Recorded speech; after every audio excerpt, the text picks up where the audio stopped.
Herkese merhaba arkadaşlar. Nasılsınız? İyi misiniz? Ben size bugün müthiş sorularla geldim. Köklü sayıları bitiriyoruz artık. Köklü sayıların 3. serisindeyiz. Köklü sayılar büyük bir konuydu. Bunları ne yapacağız? Artık bitirdik. Bu soruyla köklü sayıların zor sorularını da çözdün ve bitirdin hocam. YouTube'a abone olarak bana destek sağlayabilirsin. Dedikten sonra ben hemen sorularıma geçiyorum hocam. Hemen diğer ekranımıza geçelim. Geçtik. Bize şöyle saçma sapan uzun bir soruyla karşılık geldi hocam. Ne yapacağız? Çözeceğiz mecbur. Ne yapalım? Aslan atılır, aslan satılmaz. Gel hemen başlayalım. Yukarıda verilen modelde Elif Hanım'ın odasının tavanının zeminden yüksekliği 450 görüyoruz zaten. Odada zemine paralel olarak asılı olan tablonun alt kısmının zemine uzaklığı kök 50 desimetre. Tamam, gördüm. Diğer uzaklıkta kök 72. Onu da burada gördüm. Uzunluklarımı vermiş. Tamam. Tablonun genişliği boyunun 2,5 katıdır. Bak ne diyor? Hemen şuraya yapalım. Bak tablonun genişliği, şu genişliği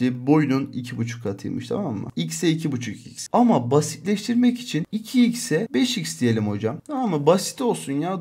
Doğal sayı olsun. Bak 5x, 2x. Tamam mı? Buna göre diyor tablonun alanı kaç desimetre kare? Bak ilk yapman gerekeni söyleyeyim sana. Uzunluk verilmiş. Bu kadar da bunlar verilmiş. Şurası verilmemiş değil mi? En önce ben burayı bulayım. Zaten 2x'ti bu. Sonra x'i bulayım. X'i bulduktan sonrası zaten kebap. Soru ilerleme tarzın bu olsun. 450'ye geldim hocam. Şimdi en önce şunları bulayım. Hadi gel. 25 çarpı 2'den ne yapar bu? 5 kök 2 eder. Bak kök 25 çarpı 2'den. Buraya geldim. Bu da ne yapar hocam? 36 çarpı 2'den 6 kök 2. Süpersin. Bak buna da gel. 225 çarpı 2'den. Fark ettin mi? 15 kök 2 yapar. Bak kök 2'li olduğu için hepsini 2 ile çarparak tam kare sayıya ulaştım. En uzun kenarım yani dikey uzunluğum 15 kök 2, 6 kök 2 ve ne hocam? 5 kök 2. 6 ile 5 topladım 11. 15 kök 2 elde etmem için ne yapmam lazım? 4 kök 2 yazmam lazım hocam. Süpersin. Geldim. 2x eşittir 4 kök 2'ymiş. Bak dikkat et. 4 kök 2'ymiş. Hemen maviyle sarıyla da işaretledim. X'imiz neymiş hocam? 2 kök 2. X'imizi buldum. Bana neyi soruyordu? Tablonun alanı kaç desimetre karedir? Tablonun alanı bulmak için ben 5x çarpı 2x yaparım. 5'te 2'yi çarptım 10. 2 tane de x çarpacağım. Bak 2 kök 2 çarpı 2 kök 2. Bak 12 daha 20. 2 daha 40. Kök 2 ile kök 2'yi çarptım. Ne buldum hocam? Oradan da 2 geldi. Cevabım 80. Yani neymiş? Bu soru o kadar korkulacak bir soru değilmiş hocam. Basitmiş, easy'miş, kebapmış hocam. Kebap. Hadi gel diğer sorumuza geçelim hocam. Geldik yine şekilli şukullu bir soru. Ahmet öğretmen akıllı tahtadan öğrencilerine bir oyun açarak hem onları eğlendirmek hem de konuyu yalandan hani konuyu eğlendirerek anlatacak. Abi matematik, bak matematiği bu şekilde anlatamazsın. Matematiği çocuğa sevdireceksin abi. Ama oyunlarla falan değil. Sevdireceksin ya. İçine işleyeceksin ya. Oyunun kuralı birbiriyle çarpıldığında sonucu doğal sayı olan kartları birbiri üzerine getirerek yok ediyorum. Yani ben iki sayıyı çarpacağım ve doğal sayı edeceğim. Bunu yapmak için ne yapıyorduk? Köklü ifadeler eşit olacak. Mesela kök 5 mi? Kök 5'li bir şeyle çarpmam lazım değil mi? Tamam. Ne diyor? Yok edilen her iki puan için 10 puan kazanmamdadır diyor. Oyunu oynamaya başlayan Sinan 8 kartı birbiriyle eşleştirmiş ve 40 puan kazanmış değil mi? Tamam, ne diyor? Buna göre ekranda kalan son kartın üzerinde hangi sayı vardır? Ben şimdi teker teker bunları bir yazayım. 9 çarpı 3'ten bak 9 çarpı 3'ten bu ne oldu hocam? 3 kök 3. Artık direkt yazıyorum. 100 çarpı 2'den 10 kök 2. Geldim bildiklerimi hemen yazdım. 2 kök 3. Bak 100 çarpı 3'ten 10 kök 3. 36 çarpı 3'ten 6 kök 3. 4 çarpı 6'dan 2 kök 6 hocam. Geldim bunu da biliyordum sanki. Ne eder bu da? 3'e bölersem 64. Bu ne yapıyordu? 36 çarpı 5'ti. 6 kök 5 etti hocam. Geldim bu ne yapıyordu? Hemen düşünüyorum. 36 ile olsa olmaz. Hani bir tane tam kare sayıyı bulup onunla yapmaya çalışıyorum. Bak 16 çarpı 6 etti bu da. Ne yapar? 4 kök 6. Buna geldim hocam. 245 sıkıntılı sanki. 3'e bölünüyor mu? Bölünüyor. Hemen şurada bir 3'e böleyim. Bakayım ne bulacağım? 8. Yok 3'e bölünmüyormuş bu. 5'e bölünüyor hocam. O zaman ne yapayım? 49. 49 çarpı 5. Bu da ne yaptı? 7 kök 5. Şimdi aynı köklü olanları birbirinin üzerine koyacağım. Gel kök 3'leri birbirine koydum bak. Kök 3, kök 3. Gitti. Kök 3, kök 3. Gitti hocam. Kök 5, kök 5, kök 6, kök 6. Bana geriye ne kaldı hocam? Kök 200. Hemen şıkkımı buldum, işaretledim. Arkama bile bakmadım hocam. Sıkıntı yok. Hemen diğer soruya geç. Ne açıldı burada? Bunu geçelim. Evet. Diğer soruma geçtim hocam. Bu soru çok sıkıntılı bir soru. Çok mükemmel de bir soru. Tam LGS ayarında hocam. LGS tayfa burada mı? Ses ver. 750'ye kadar diyor. Doğal sayılar tek tek yazılıyormuş. Ayda birden 700. Ay maşallah dediğinizi duyar gibiyim hocam. Torbadan rastgele 3 kart seçiliyormuş. Puanlama da bu şekildeymiş. Çekilen kartlar üzerinde yazan sayıların çarpımı doğal sayı ise 2 puan. Yani 3 tane sayıyı çektim, çarptım, doğal sayısı 2 puan alıyorum. Tamam. İrasyonel sayıysa 1 puan alıyormuşum hocam. Defne 2 tane kart çekmiş. Kök 160'da kök 32'yi çekmiş. Diyor ki Defne'nin 3. kart seçtiğinde 2 puan alabileceği kaç tane farklı kart vardır? Hemen ne yapıyorum? İlk adımda bir 160 ile 32'yi sade bir şekilde yazayım hocam. 16 çarpı 2 ne yapar? 4 kök 2 eder. 160 neydi? Düşünüyorum. 36 ile olmaz. 16 ile olur. Bak 16 çarpı 10. 4 kök 10. Şimdi benim birinci sayım, bak birinci sayım 4 kök 2. İkinci sayım neymiş hocam? 4 kök 10. Şimdi gel bakalım. İkisini çarp bakalım. 16 çarpı kök 20. Yani ben 3. sayımı çarpıp 2 puan almak için uğraşıyorum ya. Doğal sayı olabilmesi için ne yapmam lazım hocam? Bir de şunu da sade şeklinde yazalım. Bak 2 kök 5 olsun. Bu da 32 kök 5. Yani benim bunu doğal sayı yapabilmem için hocam bak akıllı ol, uyanık ol. Kök 5'li bir ifade olması lazım. Hocam kök 5'li bir şeyle çarparsam artık bu doğal sayı olur, tamam mı? İlk sayın ne hocam? Kök 5. Yaptım. 2 kök 5. Farkında mısın? 3 kök 5. Böyle gidiyor. Ta ki nereye kadar gidecek? Kök 750'ye yakın bir değer bulana kadar. Farz edelim ki 10 kök 5'e kadar geldim. Bunu şimdi dışarı çıkar. 100 çarpı 5'ten kök 500 eder değil mi? Daha benim yolum varmış. Düşünüyorum. Geleyim hocam 12'ye kadar çıkartayım. 12 kök 5 yapayım. 12 144 olarak girdi. Hemen 144 ile şurada 5'i çarp. Ne yaptı? 720. Geldim. Kök 720 hocam. Bak 720'yi de buldum. Bundan bir tık üstü ne yapar? 750'yi aşar hocam. Yani sen 1 çarpı kök 5'ten başlayacaksın. 12 kök 5'e kadar tüm kartlar senin işine yarar. Senin 2 puan almanı sağlar. Niye sağlar? Çünkü doğal sayı olur hocam. Kök 5'e kök 5'i çarptım. Doğal sayı oldu. Yani 1'den 12'ye kadar kaç tane sayı vardır? 12 tane. Adı üstünde 1, 2, 3, 12 kadar 12 tane sayı vardır. Yapıştırdım. Arkama bile bakmadım hocam. Hadi gel diğer sorumuza geçelim. Ne diyor? Pano verilmiş.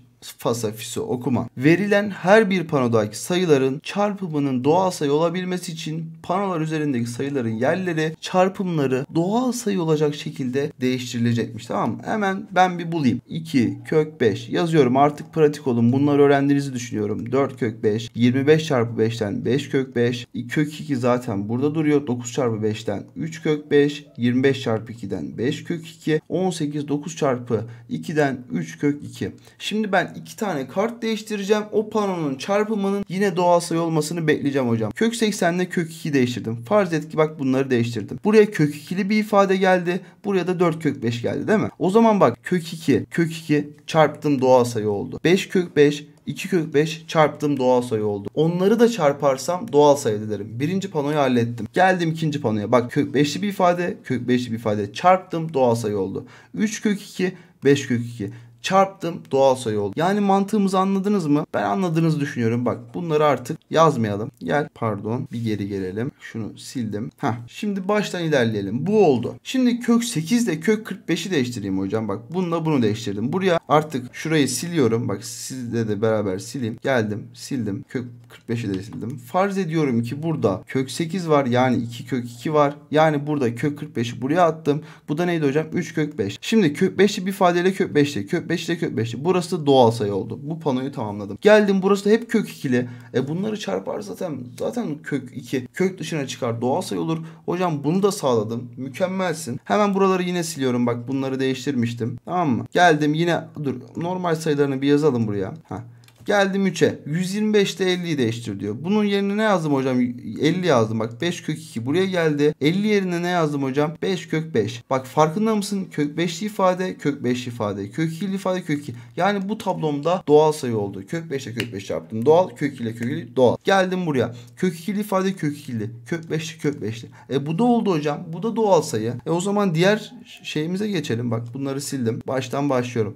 Kök 20 ile kök 45'i değiştirdim. Bak kök 20 yerine kök 45 yazdım. Yani burası 3 kök 5 oldu. Artık şunu sildim. Geldim kök 20 ile kök 45. Bunu da sildim hocam. Ne oldu hocam bu? 2 kök 5. Şimdi bak 3 tane kök 2 var. Buradan ikisini çarptım doğal sayı. Bununla bunu çarparsam buradan kök 10'lu gibi bir ifade gelir. Burası doğal sayı olmadı hocam. Yani ben 4. şıkkımı alamıyorum. 3 tane benim doğal sayı yapan, yer değiştiğinde doğal sayı yapan sayım varmış, kartlarım varmış deyip diğer soruya geçtim hocam. Şamarladın, mükemmelsin.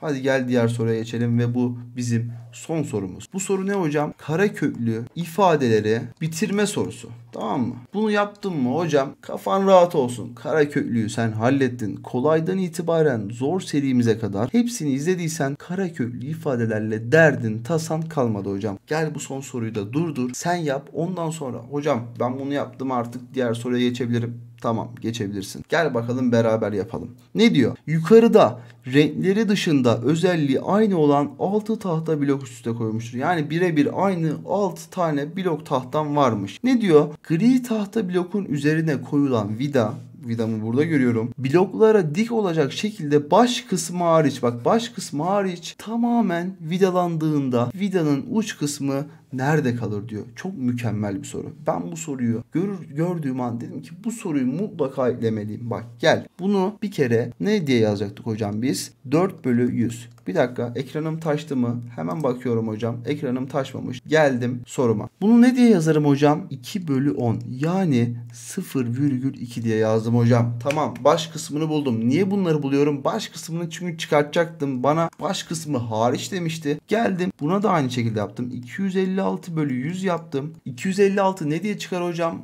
Bak 14'ün 15'in karesi neydi? 225'ti. Bu da 16'nın karesi hocam. 16 diye çıktı. 100 neyin karesiydi? 10'un karesiydi. 16/10'dan 1,6 buldum hocam. Bak vidanın tamamı 1,6. Baş kısmı ise 0,2. Ben vidanın baş kısmı hariç bak yazıyorum. Baş kısmı hariç neymiş hocam? 1,6 eksi 0,2'ymiş. Buradan da 1,4'ü buldum mu ben? Oh kebap. Geldim bak uzunluğu neymiş? Bunu da hemen çeviriyorum. 324/100. Geldim 324 şimdi neyin karesi? Düşünüyorum. 17'nin karesi neydi? 289. O zaman bu ne olur hocam? 18 desem 18'e çarparım. Düşünüyorum. 18 çarptım 36. Değil mi? Yani 18'in sonlarını çarparsam 64 eder. Yani bu 18'in karesiymiş. 18/100 neyin karesi hocam? 10'un. Bu da ne etti hocam? 1,8. Bak 6 tane eş diyordu. Eş demesindeki sebep ne hocam? 1,8'i bölü 6 yap diyor. 0,3'ü bul diyor. Tamam mı? 0,3 bir tanesinin uzunluğuymuş. Bak şunun bir tanesinin uzunluğu 0,3'müş. Şimdi ben 1,4 derinliğinde bir vidam vardı ve her biri 0,3'müş. O zaman ben geldim bak 0,3 yazdım. İkinci bloğuma geçtim. Mora geçtim. Bak mordayım şu an. 0,6'sı girdi. Geldim turuncuya 0,9'u girdi. Yeşile geldim hocam. 1,2'si geldi. Bak hala 1,4'üm var. Yani orayı da geçmiş. Şimdi yeşildeydim. Maviye geldim hocam. Hop 1,5. Yani benim vidam burada tıkanacaktır hocam. Yani benim doğru seçeneğim ne hocam? Mavi. Çok mükemmel bir soru değil miydi sence de? Hemen ana ekranıma geçiyorum hocam. Geldim ana ekranımdayım. Bu soruyu da hallettin. Mükemmel bir şekilde köklü ifadeleri zor sayılarında, zor sorularında öğrendin hocam. Gel bundan sonra ne yap? Diğer konuya geç. Diğer konunun soru çözümlerine geç hocam. Vaktin çok değerli. Vaktin çok kısıtlı hocam. Hızlı bir şekilde, pratik bir şekilde halletmen lazım tüm sorularını. Tamam. Mükemmel ilerledin. Köklü sayıları da bitirdin. Tebrik ediyorum seni. Sorularını mükemmel bir şekilde çözdün. Artık seni uğurluyorum hocam. Abone olmanı ve desteğini de çok istiyorum. Kanalımızın büyüyüp daha fazla kitleye sahip olmasını istiyorum. Bana özelden, Instagram'dan sorularını atabilirsin. Sorularını çözeceğim hocam. Ben diğer kanallar gibi değilim. Ben senin sorularını çözerim. Tamam. Herkes tamamsa, son sorumuzu da yaptıysak, köklü ifadeleri de bitirdiysek herkese görüşürüz demek istiyorum hocam. Herkese iyi akşamlar. Herkese iyi günler hocam. Herkese görüşürüz.